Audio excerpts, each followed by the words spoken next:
Bingies, welcome to the BingeWorthy podcast, part of the Geekish Network.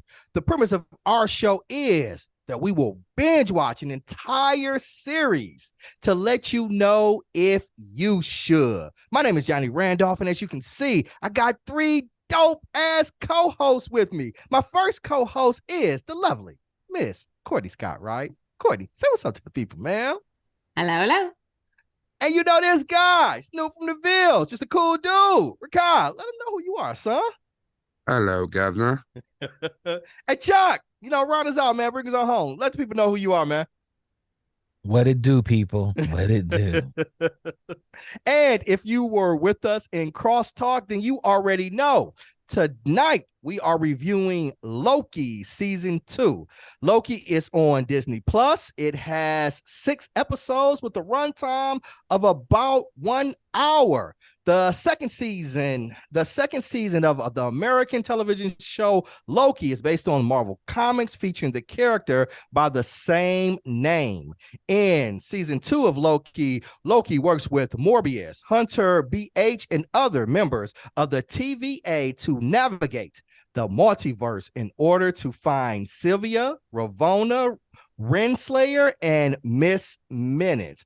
At the beginning of our show, what we do is we will rate it based on our unique binge-worthy scale. Nobody knows these ratings as we keep them secret from each other. The only person that knows it is our technical director, Rodney. So Rodney, please let us know, how did everybody rate Loki Season 2?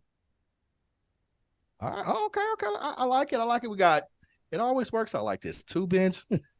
All right, so we got 2 binge-worthies and 2 full meals. That's 18 and 4. Ricardo, do it before my calculator will. We got a halfway, 4.5. so rounds up to Round 5. Binge yeah, worthy. so we're rounding up for a binge-worthy. Okay, I like it. All right, so let's talk about this. Let's start with you, Courtney. Support your rating. Can't hear you, Oh, Courtney. I can't hear you. I think you went on Can't mute, hear you. ma'am. You're muted. Oh, There you go. There I'm you back. go. Live TV, baby. This is live TV. Let's see. The first season of Loki, I was really, as much as I love the character of Loki, and I do, he's my absolute favorite. I showed up for Tom Hiddleston, and I got a lot more of the Sylvie character. And it felt like to me in season 1 that he was the companion to her Doctor Who. This one, this was what I signed up for. This is the show that I was looking forward to, because you get the connection with Owen Wilson, the bromance between like Loki and Mobius. He's doing his best like Lokiism. Like, we get to see him do his magic, we get to see him be mischievous, do all the things that he did in the MCU that we were looking for, and I really enjoyed where this went. I thought it was a great addition to add Ke Huy Quan. I thought he really added to the team, and I just really enjoyed the way that the trajectory of the show went. Everything showing you this thing happened, but you didn't realize it was happening, and what it was going to mean to the overall scope of the show. Like, almost like flashbacks of the first season of The Witcher. Like, this thing happened and it connected to this other thing over here. So I just thought it was really cleverly written, well done. I like the dialogue. I still hate Sylvie, but there was less of her, and so I was okay. All right, cool. Chuck, support your rating, sir. I thought this was probably one of the better Marvel shows. It started off very strong and ended very, very strong. I thought the story, I love multiverse stories. I'm a big fan of Rick and Morty. I was a big fan of Community when they did it and nailed it. And so I think they handled this pretty well. Uh, it was a show that I didn't think there'd be a lot of superpower stuff, a lot of superhero stuff in it, because most of the cast are humans. People care to forget that most of the cast are humans here, and so I expected a human story, and I got a human story. Okay. I'm going to jump in here. I really like season 1 of Loki. I did not know what to expect with season 2, but I thought that this story is important for the overall story of Marvel that we're trying to tell. And I thought that this was a more mature story. It didn't have a lot of action. It wasn't a lot of fighting. It didn't just rely on spectacle. We actually got story and we got dialogue. Now, I'm not sure if that dialogue was too much just yet. That might have been maybe that contributed to my rating. I thought maybe sometimes we got a little talky, but I want to hear what my co-hosts have to say. But overall, I thought the creators of this show understood the mission and they delivered a quality show that I was happy to be in this world. So I'm gonna go to you, Rakai. Support your rating for us, sir. I agree with everything that everyone just said. I liked season 1 quite a bit. However, again, I agree with Courtney. I did not get full on Loki. It's almost like, they gave us the red herring. We thought we were getting Loki, and we end up getting Sylvie, who's a variant of Loki, but she's not really Loki. And then, and then he falls in love with his variant, who's himself, boy, stop it. Okay. And then this season, I love this season. Chuck said it right. It started off strong. It ended strong. They stuck the landing. As a matter of fact, when they came to that, I don't really want to get into spoilers, but then they came to that one part where, he did what he did. Hey, listen, we could have faded to black right there and called it a day, like done. I didn't really need to know, how everybody's getting along after that, or, what are we doing afterwards? No, shut it down. Shut it down.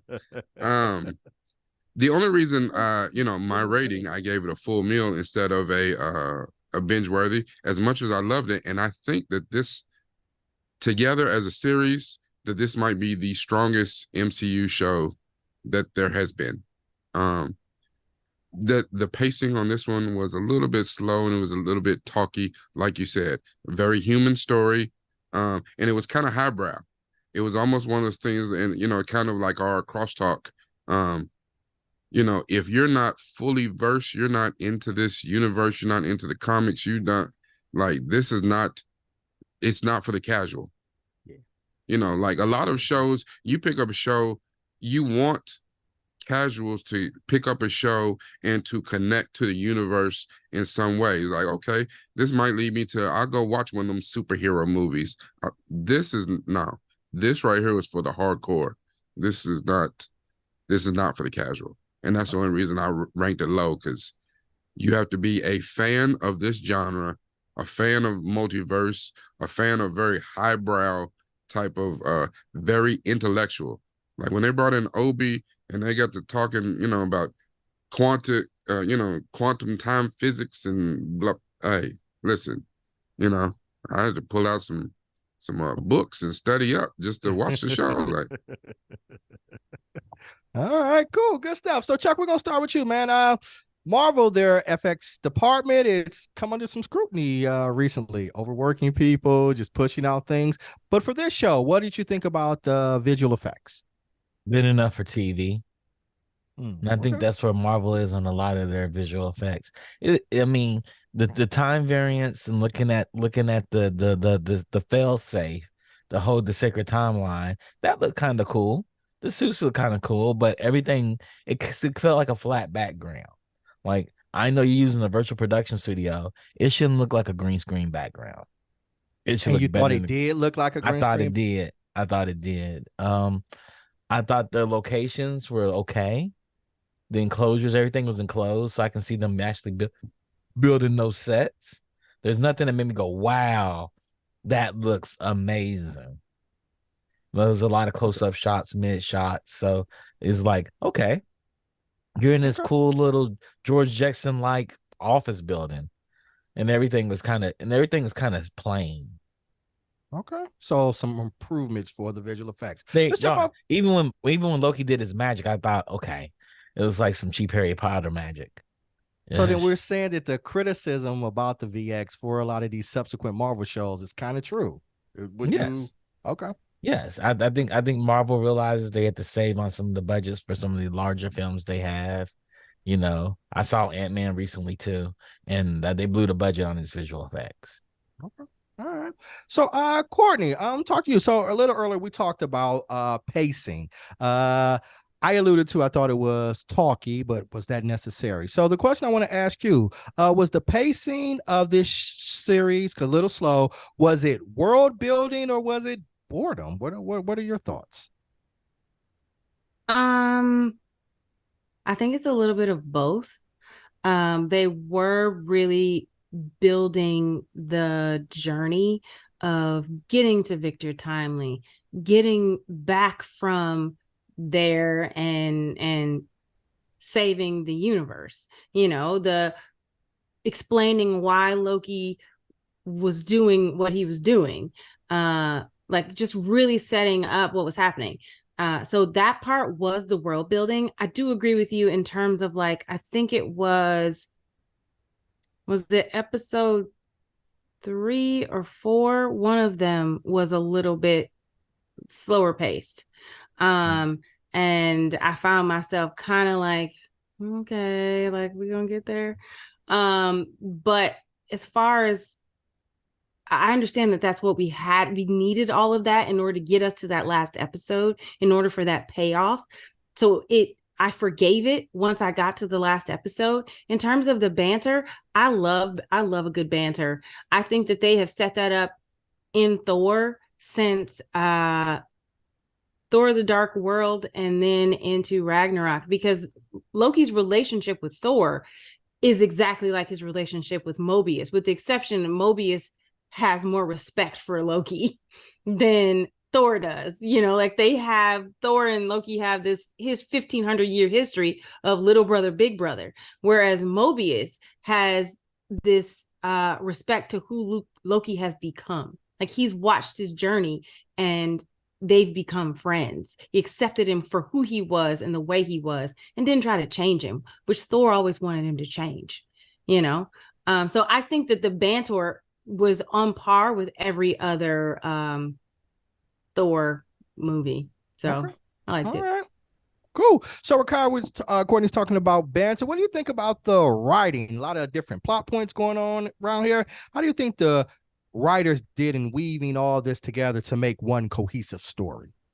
I think that is one of the strengths of this particular series, and I think that's what made it probably the strongest one that has come out of House of Mouse thus far. The pacing was a little bit slow right in the middle, but Courtney's absolutely right.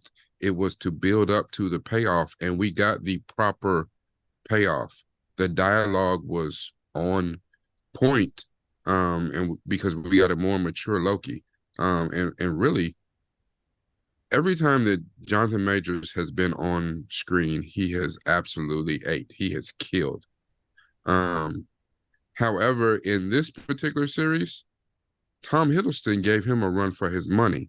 Just like in the first series, Jonathan Majors ran away with it. Not this time, Tom Hiddleston stood up to the test, and them together on screen was absolute magic. We didn't get enough of it. And even I despise is a strong word. I dislike Owen Wilson. Oh Lord, you and Chuck on you and that Chuck. one. Yeah, you and Chuck. Chuck share that. Y'all already know how I feel. Because I feel like there's a lot of people who are great actors and some people who are stealing checks, and this dude is stealing checks. He is, and God bless his family and the fact he keeps it working. Listen. Anyway, he didn't bother me as much. I think Jonathan Majors and Tom Hiddleston were so strong that some of the other Owen Wilson didn't bother me, and then some of the other players didn't get enough shine as they probably should have. Because what's the name? Hunter B-15. She really took a backseat. She was really strong in series 1. She took a backseat this time around. We added in Ke Quan, and he was great. He was great as Obi. And the other dude is comic relief. The guy who played the former Hunter. No, not Casey was great. But no, the guy that played the former Hunter, Brad, who just wanted to go back to his life in Hollywood. He wanted to be a movie star. Yeah. He was great every time he was on screen. But beyond that, I really think that the writing of this, and again, to our argument in crosstalk about, people understanding the multiverse, I think even though I get it, I think shows like this are what made it difficult for the casual to drop in and understand the multiverse, this show and MCU as a whole, because this was not easy. This is not easy to understand. It's not easy to follow along with.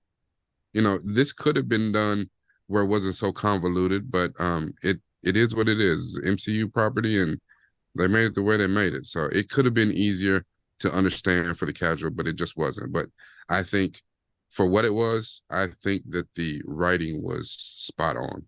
Okay. So Courtney, as our thespian, what did you think about the quality of the acting for the series?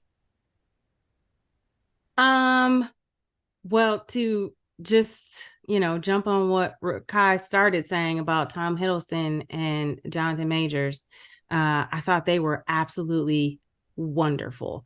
It was really fun to watch him as Victor Timely, which was a complete departure and deviation from He Who Remains.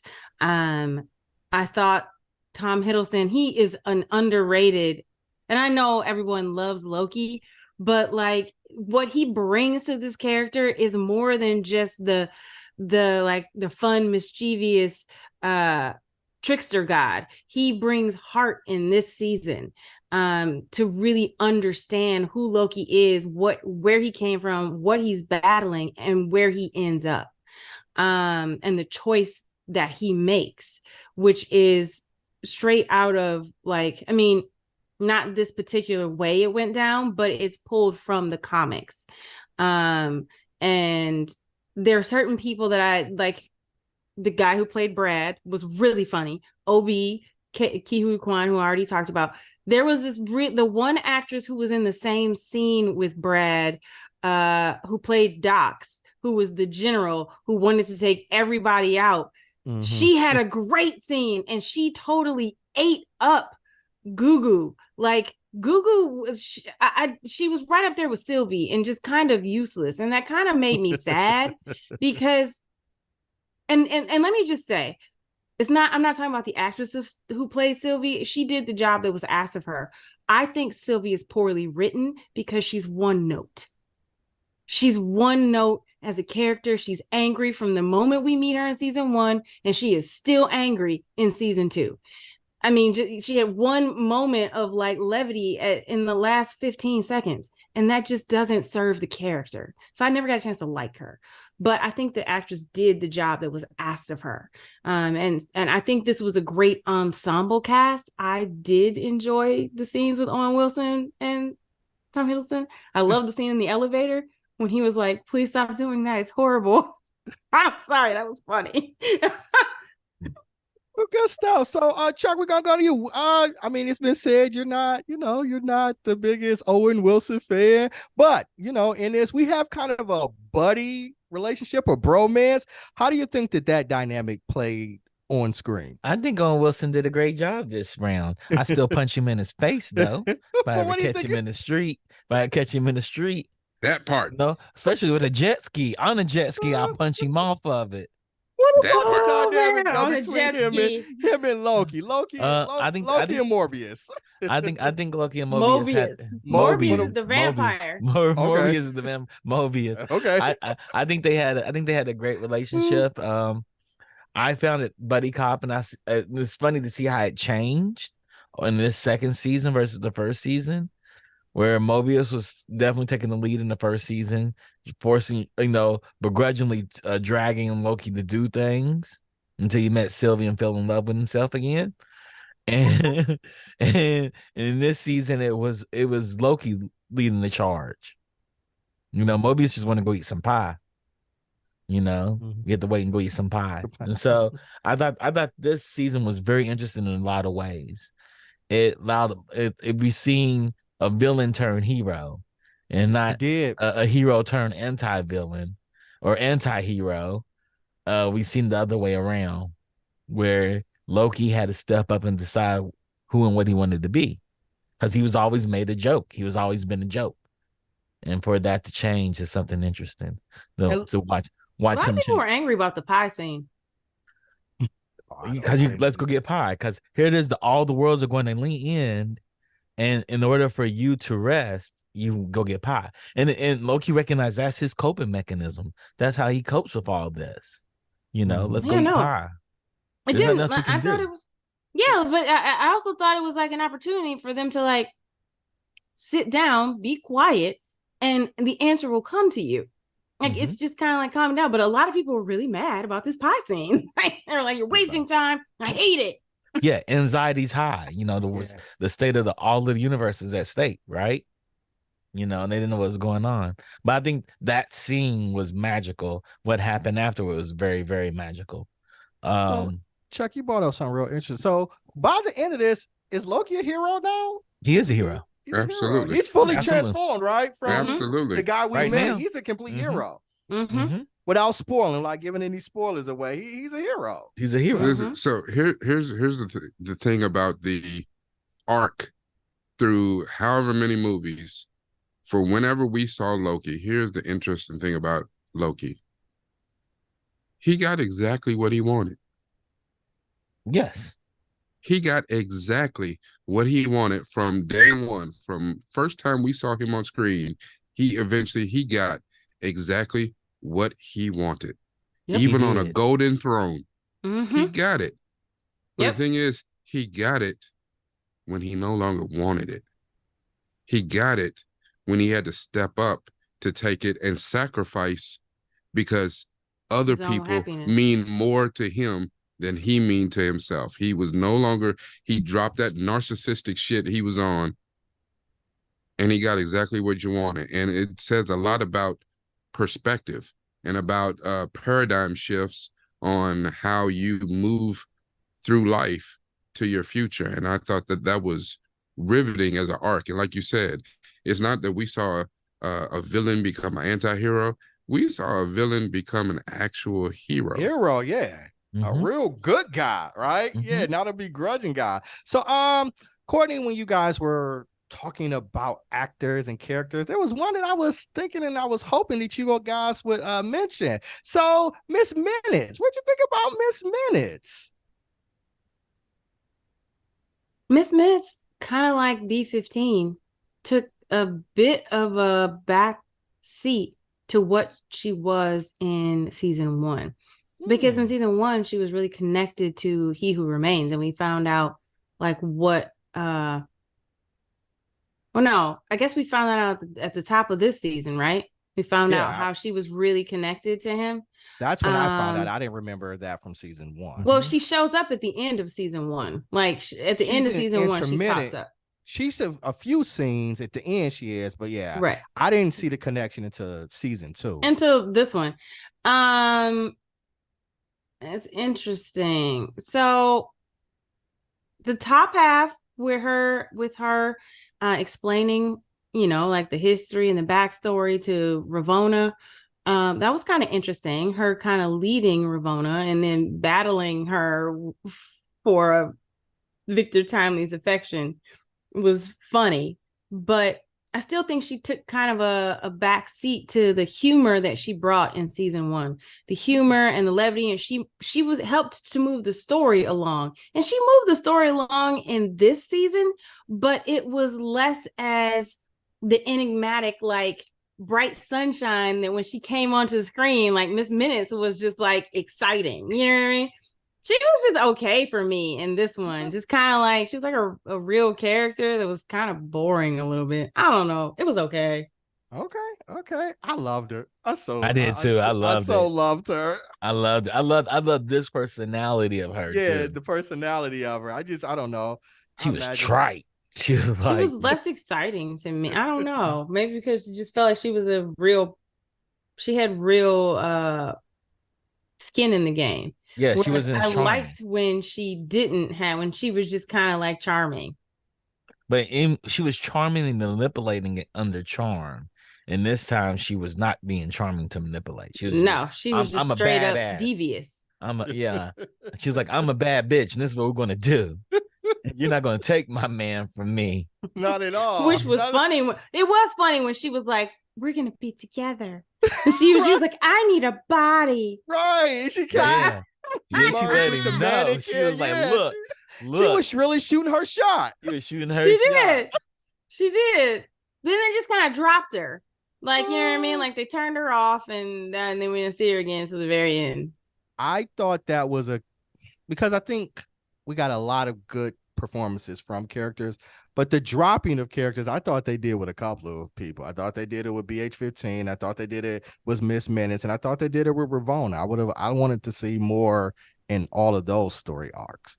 But I mean, we only got 6 episodes, so that's the question. So, Rikai, that's the question. Should we have gotten more episodes? I know you said you loved the ending, right? The ending, but maybe if we'd have had another more episodes, we could have flushed out a couple of those characters better. No. So 6 was the right number for you? I don't know if it was the right number. I mean, the thing is, this is such highbrow, and especially like what Courtney has said, and I think I even reiterated that there was a lull, that there was a little bit of a pacing issue, and it slowed down right in the middle, and that was to build up to that payoff in the last 2 episodes, in episode 5 and episode 6. That to me, when it ended with Loki's part, you could have shut it down right there for me. And and to me that was a beautiful swan song also for him, because as of this moment we shall not see him anymore in the MCU. I mean, maybe in theory, in theory, maybe. from the sacrifice that he made, that should be it.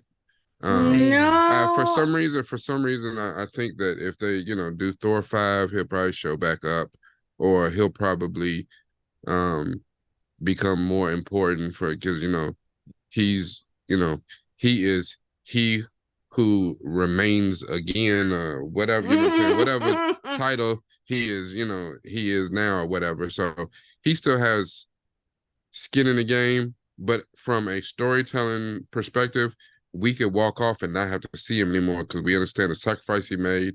He doesn't have to be seen anymore, especially if they're going to move away from the multiverse. I think I don't think that we needed more. I mean, I accept what they did to kind of and it's even in the show that kind of where you got the feeling that we are moving on from the Kang thing, that they're going after his variants, and his variants are not aware of the TVA and all that old type stuff. But no, I don't think we needed more episodes of this. Like, if this is going to be what it is, then it was perfect as it is. Shut it down. Well, go Chuck Courtney. scenarios. Go Chuck Courtney, because I know Chucky had his hand. Then we'll go you, Courtney. Chuck, Yeah, where were you going to say? I was gonna say for the time variance authorities, like what you said, Rakai, they could do that. That could be an easy out for Marvel, but they also can bring Who Remains to actually take the place of where Loki is now, because it's the end of time, and that was the one variant that figured that everything out. I just have to go there and control everything back here. And it says I can actually supersede the time loop because it's how multiverses work. Yeah, but that's what Loki absolutely did. I mean, that whole conversation he had with Kang, where He Who Remains, and he told him, he's like, what made you think I couldn't do this too? He said, I figured out there's another way to do this. That's what I'm saying. You thought your way, I've thought of another way that you didn't even think of to do this. And he made a sacrifice to do it. Well, I mean, that's true, because Kang and the variants he has, but like I said, that's why He Who Remains ain't that dude. Kang the Conqueror, dude, hold on. Nathaniel Richards is that dude. Okay. But in terms of what you're saying, like, is Loki gone, or could we see him again? There's two things. Like, if they choose to recast Kang, I think we would have seen more of Loki, definitely, if we had gotten Avengers Kang the Conquerors. I think we definitely would have seen him without question. Yeah, I can see that. I do believe that at some point there is still this loophole. I feel that Thor and Loki never saw each other again.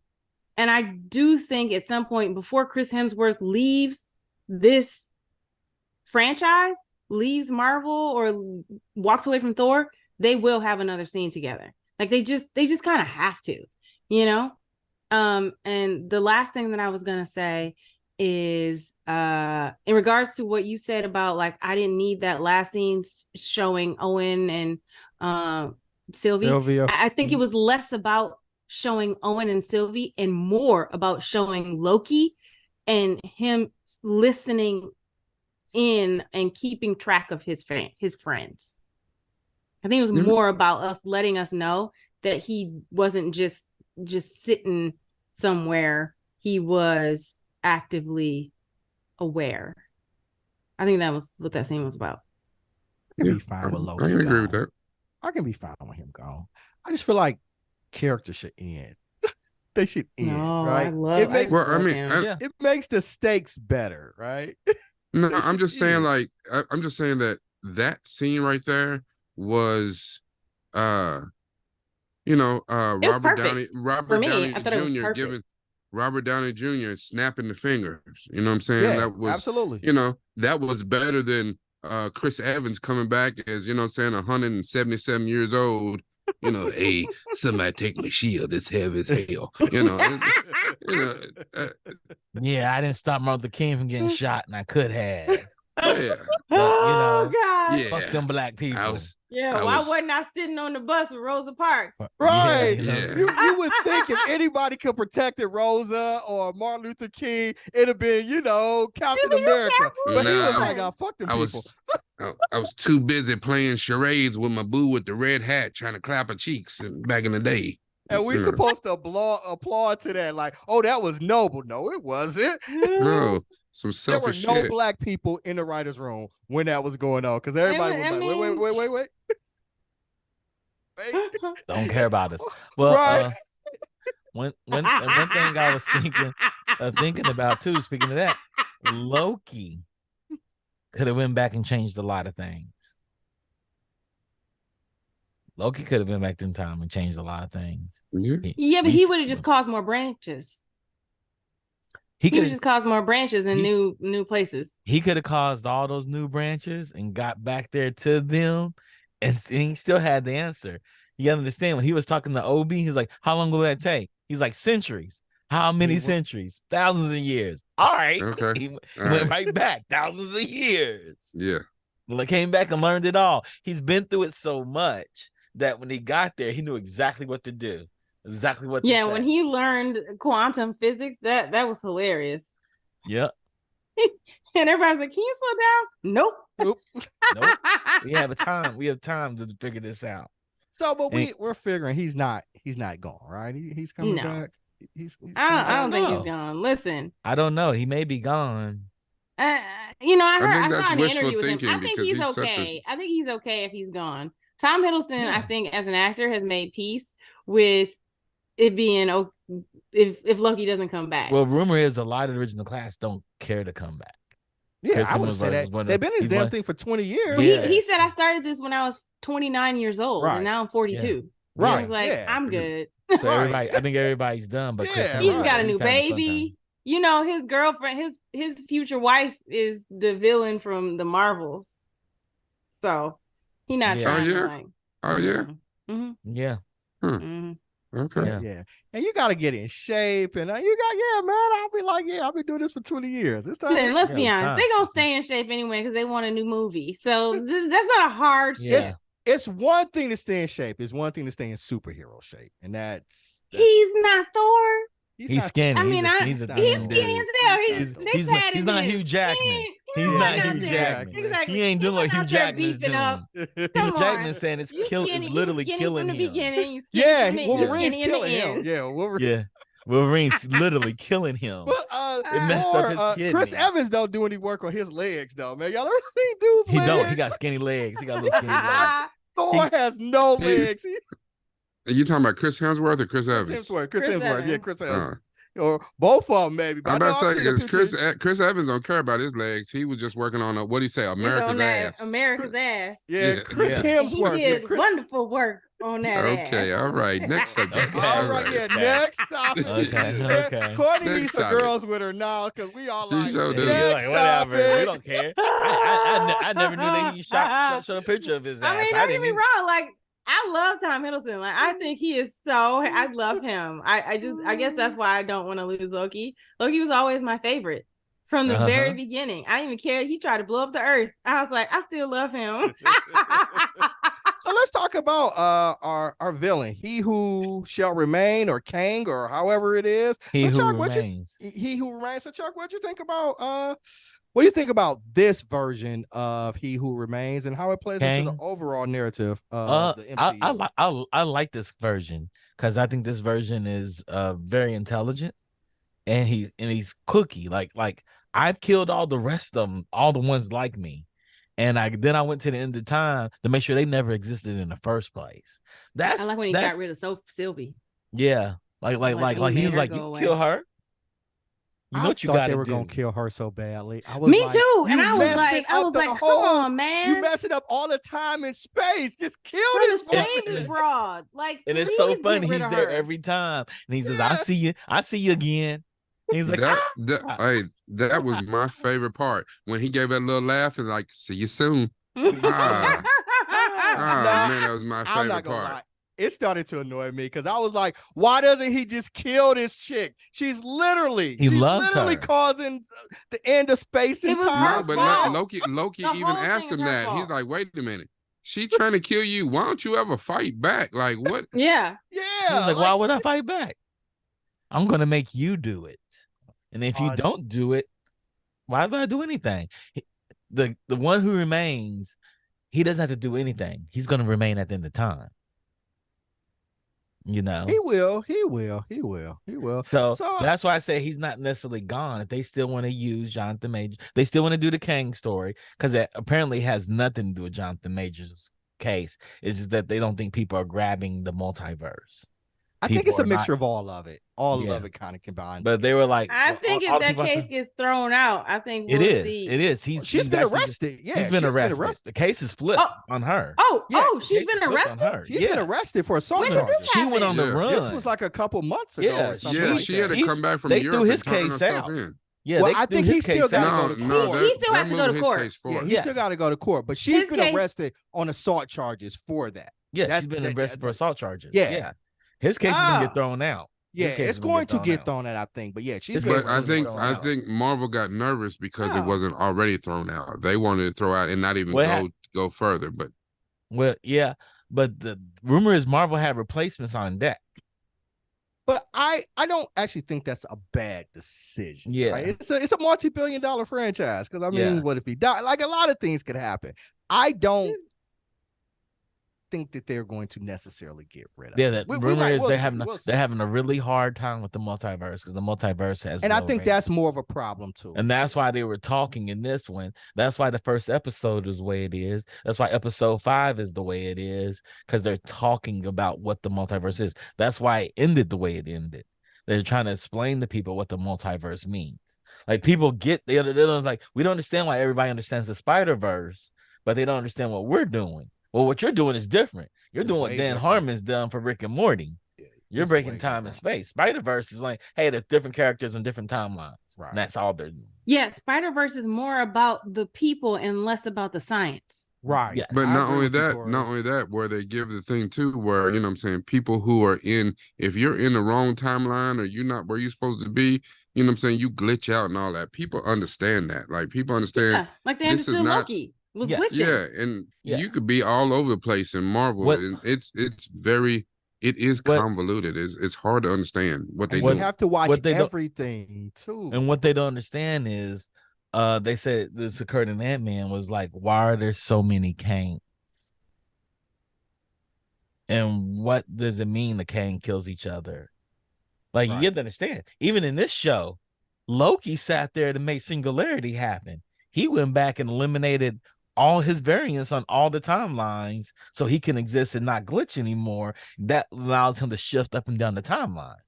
and different some of those, timelines. some of That's those explanations brilliant. did get convoluted. Like, oh, the Wait. extra branches were growing. Did he and- say he went and killed all the other Yeah, Loki? he had to prune them. He had to prune, like when he pruned himself at the end and he Yeah. disappeared and it's him pruning No, himself. That's didn't- not what he never said it. He never No, said what, that. what He he didn't said, say- what he said was, he said to Sylvie when he pruned himself, You he understand. said, this will make sense. I promise or something. Because earlier, But that's not why. Because when he went in episode 2, and they said if you Yes. go back, you have to make sure you have this stick, or have the pruning stick, so that you can. He was supposed to prune himself yes, at that yes. time. But when But it when happened, he went back, he didn't have the stick. So Yes. when the second The our up- new Loki came through, Yes, he when finished through, the job. he finished the job. Yes, But it wasn't that he went back and killed a whole bunch of other Lokis. No, he didn't have just to go killed back that and one. kill them. It created singularity. They talked about he needed a singularity point, so he didn't stop glitching. yes, that he became means- Jet Li. So when you have a singularity point, that means you're combining them all into you. And that one, he didn't do that until the other version of him did that. See, this is part of the Well, convolution people are but- having with this. But That's I what don't- happened. was That's why I because said that's not Jet what Li they in that said. movie. Like you can't take from other movies, and you took from other movies and made it work in your head. But like that's not. from It didn't that's happen. the actual theory of what happened here. But they didn't say that. Of course, No. they did because they knew people No. wouldn't understand all that. Which is That's part of the hard. problem that MCU's having. That's the problem that hard. they're having. That's what I'm saying. Like, because I Exactly. watched Jet Li the one, and that's exactly what he did to go kill off all the variants of himself until he was the last one left The and had all the singularity. power. Yes, Yes, that's the why I singularity. understood what Loki Yeah, was Loki doing. was doing. But they never explained that. They never Here's the explained thing, that. I didn't need that. I didn't need that. I didn't care about And- a singularity. I didn't need that. I knew that he needed to go back. He needed a little stick. And when he time jumped, he didn't have his little stick. Although I found it weird that he had the remote, but he didn't have the stick. But anyways, when the other one came back, it made sense. I didn't really think about Yeah, he singularity. replaced himself. It's all about singularities. No, he just finished the job. Because I Yeah, thought but- Sylvie had pruned him. But no, that's part of the singularity. I went back and there's another version of me in the timeline. So this is another version of me in the timeline. So I had to eliminate that version of me in the timeline. It is good. Even Just they between even y'all showed it to singularity. you. That's part of They singularity. even showed it to you Anyway, We're where both he, in the didn't same need any of that. timeline. where he saw himself in the room, Uh-huh. and then he looked over and saw where he was a he second just ago. Like he speaks to himself like, "Hey," and he turns around and he's gone already. Mhm. They're in the same timeline, and that is confusing. I'm causing sorry, glitch. that is Yeah. confusing. So But I'm saying between that and he who remains not being menacing for a big bad, even if you think that But HWR is that guy, he's not menacing. He doesn't give off big bad to carry me for the next he's 10 not the movies. he final wasn't one you even face. menacing in Ant-Man and the He- Wasp. He 'cause he's was not like the- in love with old girl and Janet. Yeah, and I but that wanted was- Janet 'cause- Van Dyne. but and that I was a wanted whole him to that's be the mean. premise of that was a That's whole who he different is. Kang, though. Those are whole I different know. Kangs. He who I remains is understand that. not the final Kang. I understand that. Yeah. But the Kang that we saw in the Quantum Verse was supposed to be the Kang who was the final Kang. No, he was not the final No. Kang. No, he's not the Mm-mm. final Kang. He's not the Mm-mm. final Kang? No, he's the one that The got purple guy? exiled. Yeah. They're all purple. Oh. They all had the purple mask. Okay, well, he was irritating. So Yeah. they He all was had the purple irritating in mask. Quantumania. No, Like the Kang, one- Kang the Conqueror, he lives up to the Conqueror. He is a Yes. psychopath. He is Genghis Khan. But But He's a crazy. lot of them can't claim the term Kang the Conqueror because Kang that's not Hotep was claimed the Conqueror too. Well, that's Until how another it started. Kang He killed goes him. back in time to Yeah, get another those Kang powers. kills him. Yeah. Yeah. And Yeah, he then goes another back in time Kang to comes up and kills him. And then another Kang kills him. And then it's a war Yeah, between that's too then much. Then I'm this already Kang bored. that gets exiled. The king that gets exiled got exiled by the council. The council Yeah. was 6 Kang. Right. The council was 6 Kang. Guys, If I had I'm been done. drinking something, I'd have spit it out right there. And that's where Yeah. we're going to get some Avengers that's- crossover. Because in the comic books, the Fantastic Four go back in time. too. Yo, And he They- hates them and He kills hates them. them. Kills Yeah. them. Yeah. He Yeah. kills Yeah, them. because the Can I- original Kang the Conqueror is Nathaniel Richards. Nick Daniel Yes. in the 31st century. Yeah. Yes. Yes. He's yes. believed to But be he's Victor a- Timely's son who turns around and hides himself as Victor Timely Jr. and Victor Timely the third. And then Mhm. he learned how to beat time. And then who remains, it was the first variant oh of my that. God, it's too far. But Yeah. That's- Nathaniel but they had to cha- Richards, isn't he related to Reed Richards? Yes. Yes. He's like his Yes. great grandson. Right, Yeah. right, Yeah. right, right. Yeah, which could if Pedro possibly even be Pascal's related gonna be to Reed Richards, I'm gonna be really upset. Yeah, and he could possibly Yeah. be related to Doctor Doom as well. Dr. It's Doom a as whole, well. It's a whole Yeah. lot of stuff, Which is the and problem. it's complicated. That yeah. Kang is, is and from all that the- is the problem. And see, Yeah, and I feel like they've been wasting time with all these other movies that don't connect to anything because they've been trying to figure out how to explain all of this. Right. Yeah. It's not easy. Like It's not what easy. happens? You kill the one who remains, but he pops back up in movie number 15. How did he pop back up? They have to explain that. Because did we saw Sylvie kill him, Yeah. in season All right. 1. So there's a lot going on. It's So a lot. I think they're And if you're a realizing random this is- casual fan, you show up in a movie like, ain't he dead? Like, where'd he come from? No, that's another version from a different timeline. I think that here's the thing. I think that Jonathan Majors was doing a great job differentiating between too. all the Mhm. different versions that he was playing. So it Yes. made it special enough that I could connect to each one of them individually. And that's a testament to him as an actor. Yeah. Mhm. Because that's like and Tatiana Maslany wasn't as wonderful in She-Hulk as she was in Orphan Black, but yo, Orphan Black. She that- killed it. killed it. Killed it. Killed it. It's I a mean, masterclass. Masterclass in how to be an actor. Like, Yes, it's a literally. masterclass. And he wasn't at her level, but he was doing a really good job in Mhm. creating these different versions so that it kept it straight as to who we were viewing right now yeah. and how they were Mhm. different from the other Kangs we had seen prior. Yeah, and So I think he was doing a good job. yeah, not to cut you off. I think that's part of it. And I think they didn't know how many Kangs they had to create. I think Marvel is lost on. We go with Kangs. How many do we have to create? Because I think the Yeah. ideal was in all the major films, they kill a version of Kang and it keeps coming back stronger and stronger until we Well, get you also big got to look Kang at hunger. you also got to look at the four of us on here conversating about this, and we're confusing ourselves. We didn't put Courtney to sleep. Like, you can't ask people to pay their money and you Right. try And to I'm a comic book pseudo reader. explain that to them. Like, you Yes. just can't. Like, I'm People a that comic don't book watch reader, the and I was like, shows. I'm done. People that don't Yo, watch the so show. many people. Do you know how many people ask me, do I need to see Miss Marvel to go and see the Marvels? And I was Yeah. like, Yeah. I mean, it's your money. It's right there in the title. I mean, it's your money. You can absolutely probably get enough of an understanding of Kamala Khan and her family. Yeah. But I encourage you to watch the Marvel. And that's part of the problem, On top of the right? show, on Marvel. top of the fact that it's an excellent show. That's part of the problem, right? Because in my group chat, one of the things that came up, there's like, these movies aren't testing well because people are not watching the shows. Yeah. Mhm. Right. So Right. people came out of the midst of the It's Marvels. a lot of homework, right? It's a lot of Marvel's homework because like, this is the way it why is is in the this little comic book. girl? Why is this little girl doting all over this grown ass woman? And where was she at when they had Thanos to fight? You know? Right. But this is the problem of the Mhm. entire Marvel comic book industry, because Mhm. you'll start reading Captain Marvel, and I'm so all in on Captain Marvel, and then all of a sudden Captain Marvel continues in Incredible Hulk, and then you read those 3 episodes of Incredible Hulk, and then that continues in Iron Man 92. Like, what? Yeah. Yeah. You just gotta stay on top. Yeah, Come on Ron. in. Yeah. Go ahead, Ronnie. Usually I don't jump in, but I have caught up with Loki, and a lot of times it's just because I haven't caught up with these guys. These guys are beasts by watching all this stuff, and I can't keep up. But I did watch season 2, so I'm caught up. So I'm here. All right. But come one on. of the things that you just Hi. talked about was exactly, I was thinking about this the other day when I was collecting comics back in the day, Marvel. The reason why I stopped is exactly what you just said.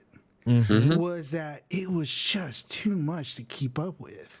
Like, I started with Mutant Massacre. Like, I collected when I was a kid, but then in my teenage years, like 11, 12, it's like Mutant Massacre, right? And it was great. It was just like amazing, but it was all these crossovers. You're like, okay, then it's continued. The story continues to this one. So like, okay, I pick up that one.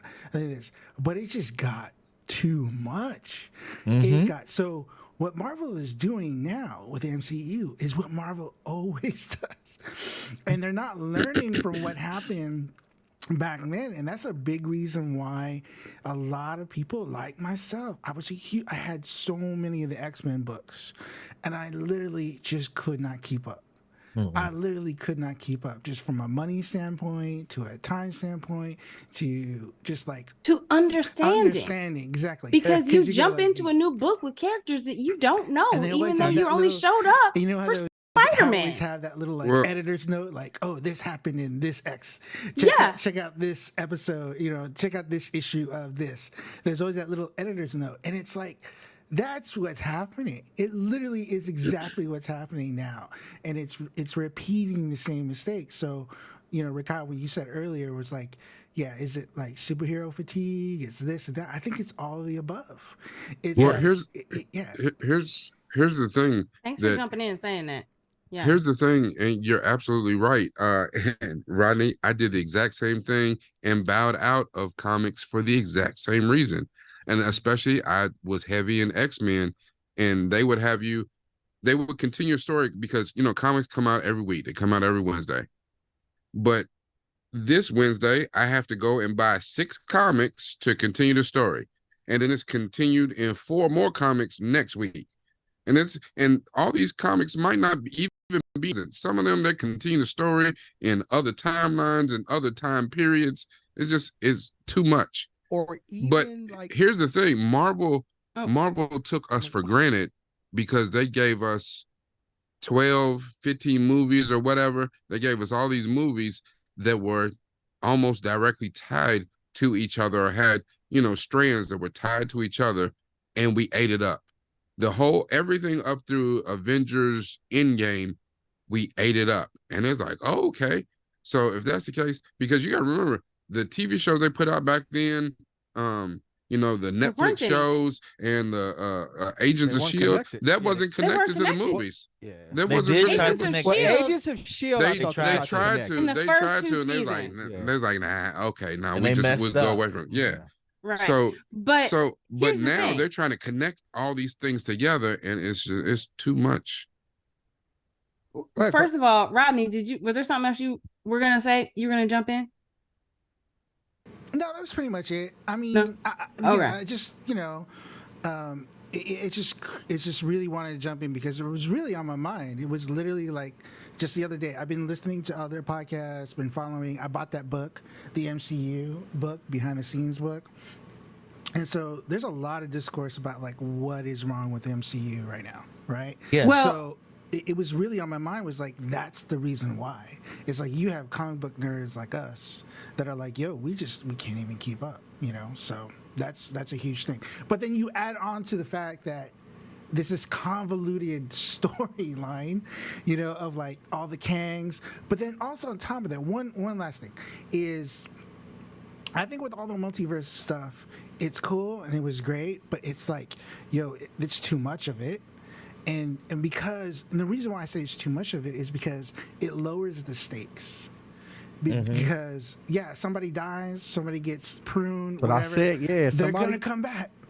Right. They can come back, and it's like, why? But it's why also care, like it's right? bigger than the actual characters. Like the multiverse is all encompassing, and it's bigger than the characters themselves. But in terms of Rakai's point, what you said about we ate it up, we had those 22 films or what have you, and they all connected. There were 6 characters. There were 6. There was Captain America, Iron Man, Thor, Black Widow, Incredible Hulk, and Hawkeye. 6 characters. So they only had to maneuver through those 6 characters. They would rotate, and mainly only Iron Man and Iron Man's movies were pretty much done at that point. So we really only were rotating Captain America and Thor. And then we brought in Black Panther, but he was again in a Captain America movie. Yep. So then we have now 7 characters. So same for Ant-Man too. And then we had Ant-Man. Okay, now we got 8. Ant-Man, you threw in for the Spider-Man, most part, but it was those 6 people, and then we threw in Ant-Man and Black Panther. Threw in Falcon. That was easy for us to palate. It was palatable.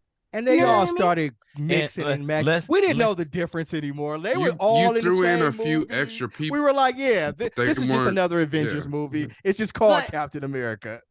Right. But in terms of like, Loki is the way I think to reset, to bring everything back to normal, not normal, but on the same plane. This could be a reset if they do it right. Yeah. And it could. And also you have to understand, every movie ended chronologically. Everything's in chronological order. And what they want to do with this multiverse of madness is you don't know what order everything happens. Like you don't. They wanted the Marvels. You don't know what the time frame is. But the multiverse, it should have been done. I don't know where the Marvels take place. Like, is it before the Skrull invasion and it took place with? Is it before the Secret Invasion? You mean? Yeah, Secret Invasion. It before Secret Invasion? Is it after? Like all of these things, we just don't know. It was supposed to be originally. It was Marvels was supposed to come out before Secret Invasion, so that way, by the time you got to Secret Invasion, you knew about the Skrull world where they had been displaced. That was the displacement. That was the displacement. I mean, yes, they were there after Sam Jackson, brought them in 1985 when Carol originally left or whenever that was. But what happened in the Marvels was more displacement, which led to the unrest of the Skrull people. Right. And because it was pushed back and pushed back and pushed back, Secret Invasion then came out first. and Right. it didn't make sense. It did make Yeah. sense. See, that's what I'm saying. We don't know the timeline. It makes of this. sense. It didn't. makes It sense. didn't. You just send people to the slaughter. That's exactly what it meant. And Because it's then like- they're Oh my like, God. well, where is old girl? She's the most ultimate, right? Where's little bitty? What's her name? I don't know what her name is. Yeah. All right, but- guys, let's go ahead and re-rate this thing. So we're gonna start with you, Rakai. How you gonna re-rate it? I think I'm going to. I think I'm going to come up. Okay. I didn't think I would, but I think I'm going to come up, and change it to a binge-worthy. Just for the simple fact that it doesn't make sense for me to say this is the best offering that they've had, and I gave it a full meal. It was strong, and my points of contention with it are not strong enough to drop it down a full meal. So I'm going to move up to binge-worthy or binge Okay. out. All right. Courtney, what about you, ma'am? How you gonna re-rate it? Oh, I'm gonna stay. It was the ending was perfect. It was too perfect for me to not give it a binge worthy. Okay. And I am going to follow suit with my binge-worthy counterpart, Rakai. I'm gonna bring it up. The discussion here helped me to bring it up. I liked the series. I really did. There were a few nitpicking things that I had, and maybe that carried over. I do like definitive deaths.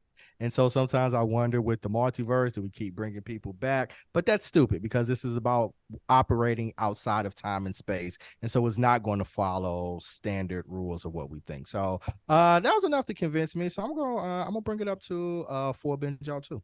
Chuck, how you gonna re-rate it? I'm giving the binge out. Rakai says it's the best for him.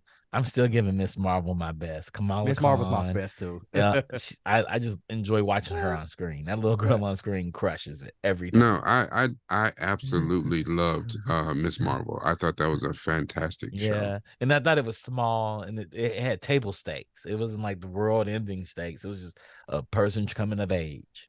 But I think this had world-ending stakes, and it did it in Mhm. such a contained way. It wasn't. I had to punch my way out of it. Punching your way out of this didn't matter. And I think that's what this showed about Marvel. We don't have to punch our way out of any trouble. We have to figure things out. Actually, Cool. Mark's in the chat. He gave it a full binge worthy too. All right. nice. Cool. Good Nice, stuff. Mark. Yeah. Yep. All right. Yeah. Cool. So Chuck, what you got anything to say before we head out?